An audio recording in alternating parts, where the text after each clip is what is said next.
What's up, motherfuckers? Here at Richmond Hill Park. I didn't even know this fucking park was here, and I've lived in Nashville for 3 fucking years. But I'm glad I found it. It's about 3.5 miles from my house, so I hoofed it over here. It is Thanksgiving, so happy fucking Thanksgiving to all you fuckers. I don't really celebrate holidays. I haven't for a very fucking long time. I think the past 5 fucking Thanksgivings I've been out hiking, so keeping the tradition alive, and I'm glad I found this fucking park, so I'm out here chilling by myself. Rosco was setting this one out because he was sleeping like a lazy son of a bitch. But I put a call out on Instagram for some questions. I figured I'd do a quick Q&A video because I haven't done one in a while for you guys.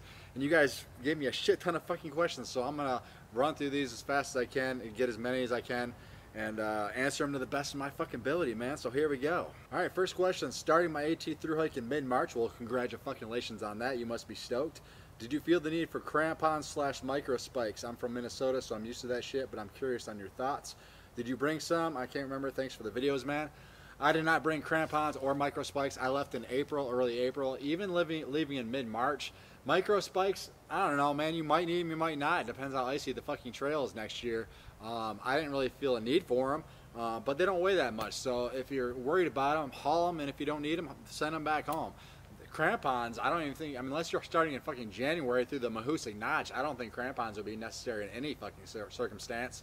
The AT is not bad, man. But micro spikes, like I said, if you're leaving in mid-March, if it's going to be snowy still, bring them. If you don't need them, send them on home, man. I didn't need them leaving them in April. All right, next question. What are you doing with Rosco P. Waggletails? Well, haven't figured it out completely yet. And I asked the people that watched him when I was on the AT just because they're used to Rosco. He got along fine with them and their family, and they loved him to death. So I'll ask them first. If they're not available to watch him again, I'll figure it out. I'll ask some friends around here. If you guys know anybody that lives close to North Carolina and wants to watch Rosco for 6 months, hit me up, man. We'll talk about it. I got to make sure Rosco's taken care of. He's #1 in my life. So, all right, next question. Happy Thanksgiving. Well, happy Thanksgiving to you. It's from Jester. Have you had any lingering ailments after your hike, i.e. foot pain, knee pain, etc.? Yes, I did. Once I got home, initially, I think the adrenaline hadn't run out yet, so I was still fine. It was about a week or so after I got home, man. I could not get out of fucking bed. My knees were shot. My knees got destroyed basically from northern Vermont all the way up to Katahdin. My knees were fucked every single day. And then once I got home, like I said, after about a week, man, I couldn't get out of bed. My knees were fucked. My feet were fine, but my knees were screwed. I did a lot of icing, and I was limping around. I couldn't barely fucking walk. Now, I've been home for a couple months, so my body's back to normal again. But yeah, my knees were screwed for a very long time. All right, next question. What motivated you to stay sober in the early days? Well, for me, it was a matter of life or death. No fucking joke. I was drinking so much goddamn alcohol that my body needed it, and my body could have shut down when I went cold turkey. It probably wasn't a smart decision, but I did because I'm stubborn as shit. And it was just, I didn't want to fucking die, basically. I had just gotten Rosco, and I looked into his fucking eyes, man, and I was like, goddamn, this motherfucker needs a dad. I can't go out like that. And I looked at myself in the fucking mirror, and I bawled my eyes out, and I'm like, dude, you cannot fucking go out like this. So I went cold turkey. It was straight up willpower, man. I have been stubborn, the most stubborn person I know in my entire life. And that stubbornness will not fucking go away. And I take that in the hiking, I take that in my sobriety, everything. I'm too stubborn to fucking quit.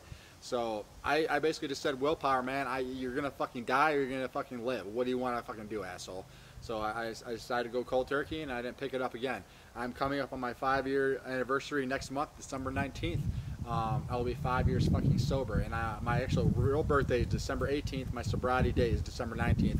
I celebrate my birthday on the 19th now because that is my real fucking birthday in my mind.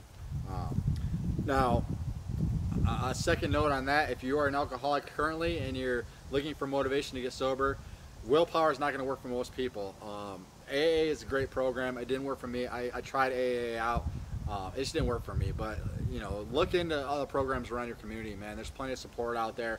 Get all the people out of your life that you are bringing you fucking down and enabling you to drink, because you don't need that shit in your life, man. If you need to cut everybody off, do it, because that's what I fucking did, and it's the best decision in my fucking life.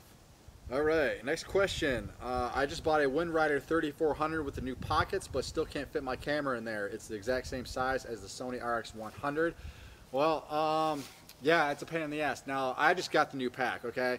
And I am fucking stoked about it. Those big hip belt pockets, they're awesome. Now, I did try to fit my iPhone 8 Plus in those pockets. It'll fit, but once you have it on your buckled on your hip, it is still pretty tight to get in there. What I did was, I'm going to keep it in that pocket, my phone in that pocket, just because I'm not going to vlog with it. I'm probably going to vlog with this camera. But I can keep that in the pocket. Now, what I did on the AT for my RX 100 and my iPhone 8 Plus is I bought a Z-Pack's shoulder strap pouch. They fit on your daisy chain of your pack. Now, I know other companies make some, but Z-Pack's is the one I had, so that's the one I'll talk about. It worked fucking awesome. It fit my iPhone 8 Plus in there perfectly with a little bit of room to spare. It would fit an RX 100 or something equivalent of that, no problem with room to spare. It also has a mesh pocket on the outside where you can fit snacks or headphones, or I kept a can of dip in there. Yeah, Z-Pack shoulder strap pouch, man. That's how I carried my shit. It was always easy access. All right, next question. What moment in your hike did you think, I can't do this? You're so inspiring in your sobriety, but the trail is tough. There has to be one moment. I was going to finish it regardless. I would have finished that fucking trail with a broken goddamn ankle. Like I said, I'm the most stubborn goddamn person on the planet. But there was one moment where I had some doubt in my fucking head, and that was before I went into Pearisburg, Virginia. If you guys remember, I was up on top of the mountain getting ready to descend into Pearisburg, and I slipped on a wet rock, and I fucked up my shin. I fell on my fucking back and hit my shin against a rock, and my whole fucking leg went numb. And I thought to myself, that's it, my fucking hike is over. I broke my fucking leg. Now I sat there for a minute, feeling went back, and I walked into Pearisburg. And if you guys remember my hike, man, I limped for a good 60, 70 miles on that thing. And that whole stretch, it was a mental fucking challenge, man, let alone the physical pain. Mentally, it was like, God damn it, how the fuck am I going to finish this hike when I can barely hike 6 miles in a day? And there was a lot of days where I hiked 6 miles, and it was a stretch to do that. So if there was any little moment of doubt in my mind about finishing the AT, it was that. But I just pushed through the fucking pain and it went away. So be stubborn, man. It'll get you a long fucking way on that trail. All right, next question. When the hell is Hyperlite Mountain Gear going to introduce your prototype tent? I'm intrigued. I've said it multiple times. Until Hyperlite Mountain Gear starts selling that tent, I cannot show it. Now, Hyperlite just sent me a new prototype tent to test out. This thing is fucking baller. And the one they sent me that I used on the AT is baller as shit too. Trust me, once they start selling it, I will do a full video on those tents. They're kick-ass. I just can't talk about it until they start selling them. And in respect to Hyperlite Mountain Gear, because that company I respect to the end of fucking time. I will be a customer for life with them because they are dope-ass people, and I got to meet them firsthand at trail days. And I went and saw their factory in Maine when I finished the trail. They're just fucking awesome people. And all these cottage companies, not just Hyperlite, Z-Packs, and all these cottage companies, man, support them. Their gear is expensive, but they're fucking awesome. And these companies are making gear for hikers, by hikers. They've been out testing this shit for a very long time, so they know what the fuck they're talking about. All right, next question. I am a cook as well. Well, sorry about that, brother. It's a rough fucking gig. I imagine our budget for the trail looks similar. What was your weekly budget? How much were you able to spend each week as you entered towns? Now, I feel it for you. Like, first of all, brother, the line cooks don't make dick. But I'm not the guy to ask on that. As many of you know, I got hooked up big time on the trail. I had a resupply box sent to me every fucking town stop from like Virginia on, and I had a waiting list of people wanting to send me food. I had to turn away, which is just still mind-boggling to me. So thank you fuckers for that. But now they say $1,000 a month is average, and I would say that's pretty fucking accurate. Even though I got hooked up. I am spending all my extra money on broken camera gear on the trail, so I'm using my money anyway. But yeah, about $1,000 a month is a good ballpark. People do it for way more and way less. It's just how good you want to eat in fucking town, basically. Now, a weekly budget, I wouldn't really set out a weekly budget because it's going to vary between resupplies. Some days you might do a 3-day resupply. Some days you might do a 5 or 6 day resupply. So it's going to vary. You know, if you're worried about budget, ramen noodles, man, best way to go. Now, your appetite's going to change, and that's going to change your budget as well. By the end of my hike, all I fucking wanted to eat was Snickers bars and Nutella. So, you know, it's going to fucking change. You can plan to the end of fucking time, but once you get on Springer Mountain, most of that shit goes out the window. You'll figure it out as you fucking go, man. I'm short and getting shorter every fucking day, that stupid aging process. What parts of the trail will give me the most problems? I have seen ladders in some areas. I'm not afraid of climbing or heights, just worried that I may not be able to reach the next rung or the next rock. Well, I will tell you, I am afraid of heights, and some of that shit was I was worried about too, because I've seen pictures, and you see pictures up in New Hampshire and Maine of all this rebar and climbing and shit. Trust me, you're not climbing Mount Everest, so you'll be just fucking fine. I'm scared of heights, and I was fine, okay?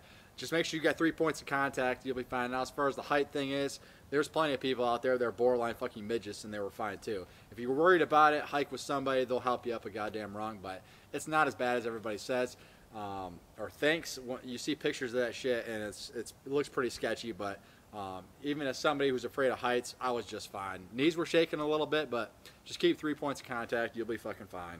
Alright fuckers, we're going to do one more here. This is from Two Dogs and the One Bearded Hippie. Little fun fact, Two Dogs and the One Bearded Hippie, I met way back in Georgia on the AT. He had about a 70 fucking pound pack and 2 dogs, and he is actually the one that gave Handstand her trail name. Little fun fact for you there, but let's see here. Did you have any sponsors before you started? Are most sponsors worth it? I did not have any sponsors before I started. I currently do not have any sponsors. Now, many people think I'm sponsored by Hyperlite Mountain Gear. My Hyperlite, I'm not sponsored by them, but they do send me free stuff to test out, i.e. the fucking tents. They offer to give me free packs and shit like that, and discounts on gear, which is fucking awesome.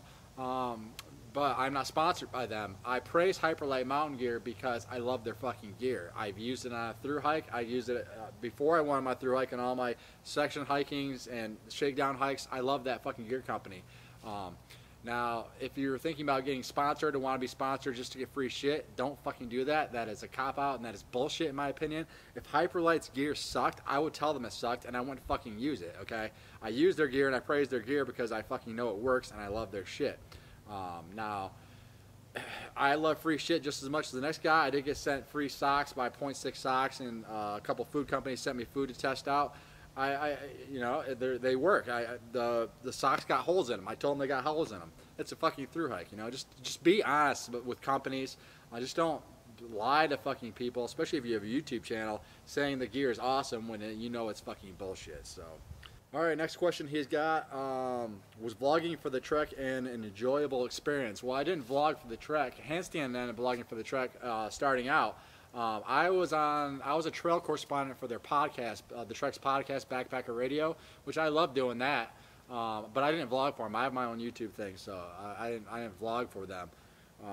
But their podcast was fucking awesome. Go check it out, Backpacker Radio Podcast. I think there's one more coming out with me in it. It was my post-hike assignment that they gave me. But yeah, I listen to that fucking podcast all the time. I didn't vlog for them, though. I got my own shit. Alright fuckers, that's it for the questions. Thanks to y'all for asking the questions. It gave me something to do on my fucking Thanksgiving today. I enjoy the rest of the day. It is fucking beautiful here in North Carolina. Goddamn Thanksgiving Day, and it's got to be 60 degrees and the sun is shining. So feel for you fuckers up north with 4 feet of snow on the ground, but here in the south we still get to enjoy the weather a little bit more. But alright fuckers, I'm going to get out of here and enjoy the rest of my hike. We'll holler at you fuckers later, man.